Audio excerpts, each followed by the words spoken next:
Olha, o primeiro ano escolar é, sem dúvida, um dos momentos mais decisivos na vida de uma criança.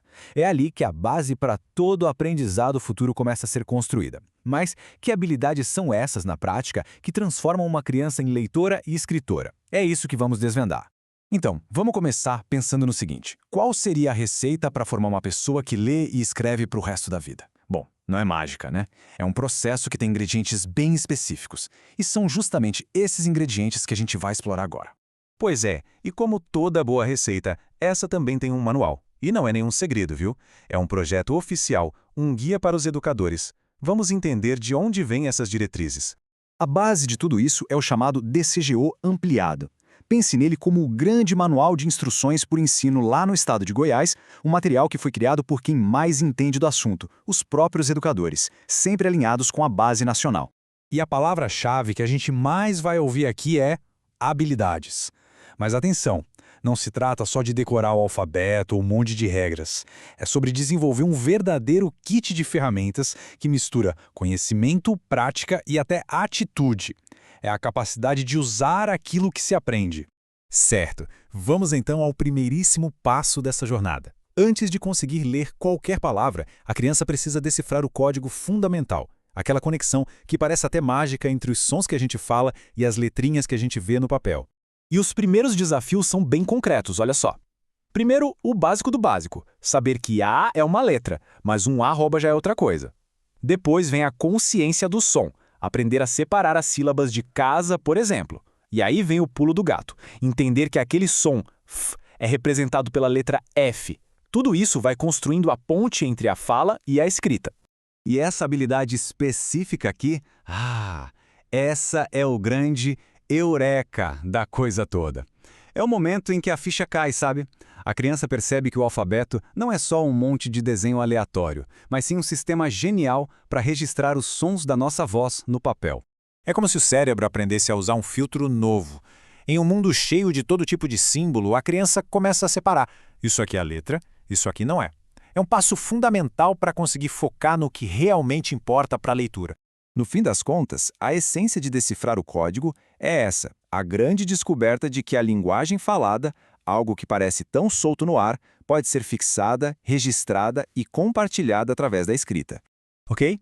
Então a criança começou a decifrar o código. O que ela começa a ler a partir daí? Com certeza não são textos complexos. A porta de entrada para o mundo da leitura é lúdica, é musical, é pura diversão. Exatamente.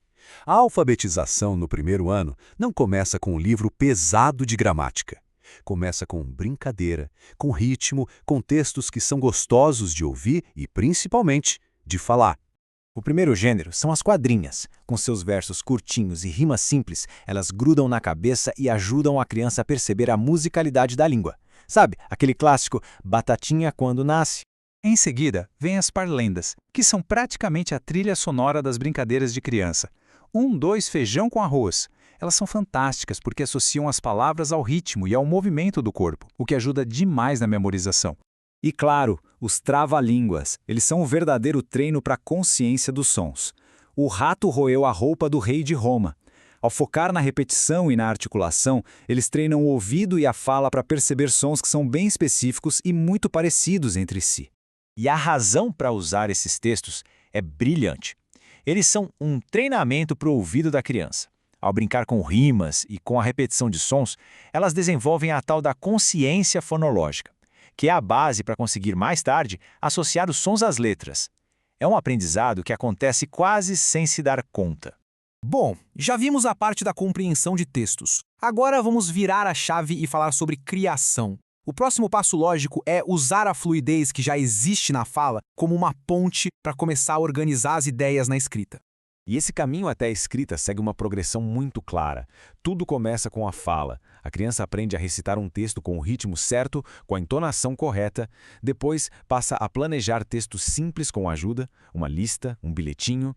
E aí sim vem o grande passo, colocar as próprias ideias no papel. O mais importante aqui é essa mudança de papel. A criança deixa de ser apenas uma receptora de informações e se torna também uma criadora, alguém que pode usar a escrita para comunicar as próprias ideias. Certo, mas como é que todas essas peças se encaixam no dia a dia? Vamos ver agora como essas habilidades individuais não ficam isoladas, mas se conectam com a vida prática e constroem a base para o futuro. É fundamental ter isso em mente. Nada disso é só para passar de ano. Cada habilidade desenvolvida no primeiro ano é, na verdade, uma ferramenta que a criança vai carregar para o resto da vida. E essas ferramentas são usadas em todas as áreas. A habilidade de ler um texto curto se transforma em entender um convite de aniversário. Saber identificar personagens numa história é o comecinho da apreciação pela arte. E planejar um bilhete? Bom, esse é o primeiro passo para aprender a organizar as ideias para um estudo ou uma pesquisa. Um único ano, o primeiro, é aqui que tudo realmente começa. Então, a mensagem final é bem clara. Essas habilidades do primeiro ano não são só os primeiros degraus, elas são o alicerce. E sem uma base sólida aqui, toda a estrutura do aprendizado que vem depois pode ficar comprometida.